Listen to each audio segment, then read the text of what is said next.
Саламатсыңар балдар. Мына балдар, биринчи чейректе бүтүп, биз билимибизди бышыктоочу күн да келди. Анда эмесе, биздин бүгүнкү сабагыбыз чейректик жат жазуу.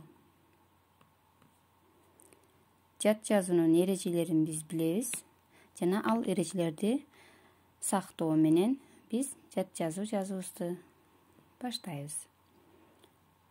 Адегенде сабактын максаты менен таанышабыз. Окуучулар алган билимдерин жыйынтыкташат, орфографиялык сабаттуулугун жогорулатышат жана жаратылыштуу сүйүүгө тарбияланышат. Биздин жат жазуунун тартиби сүрөттөрдүн аталыштарына мүчөлөрдү улоо менен текстти толуктап жазуу.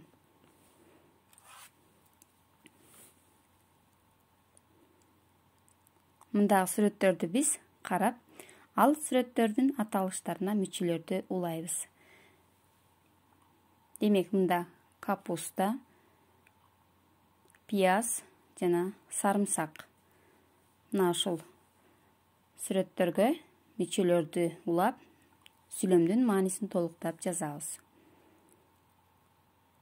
Бул сүйлөмдө сабиз жана помидор жөнүндө сөз болмокчу.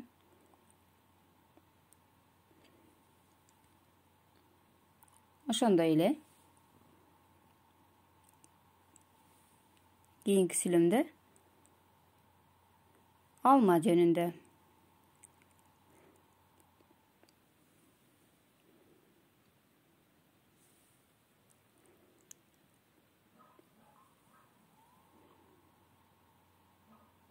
Кийинки эле сүрөткө маани берип байкасак,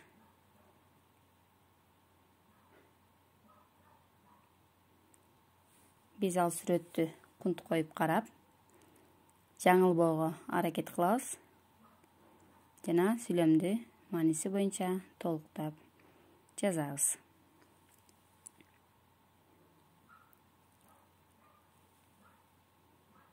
Ошондой эле комуз жана нан жөнүндө болмокчу.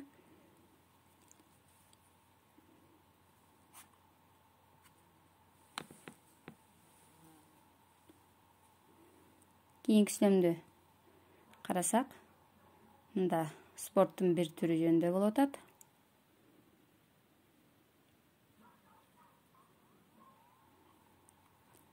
Биздин сүйлөмдүн мааниси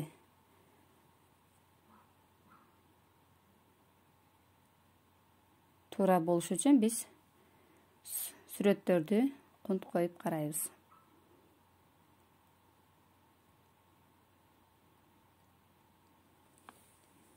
Бул сүрөттө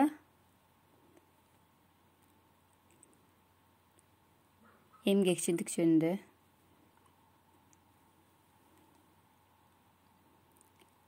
анда эмесе сабакты бышыктоо үчүн суроолор менен таанышабыз.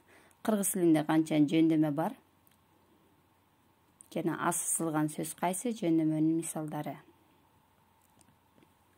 Демек, ар бир сүрөттө берилген сөздөрдү жөндөмөлөргө коюп, алардын кайсы жөндөмөдө тургандыгын байкоо жүргүзөбүз. Тапшырма: жашылчалардын сүрөтүн тартуу. Ошондой эле кумурска жөнүндө ташмактап, аны жазуу жана жаттап алуу. Баалоонун критерийлери: бир ката 5 коюлат, 2 катага 4 деген баа коюлат. Ал эми 3 ката болсо, ал жат жазууга 3 деген баа коюлат.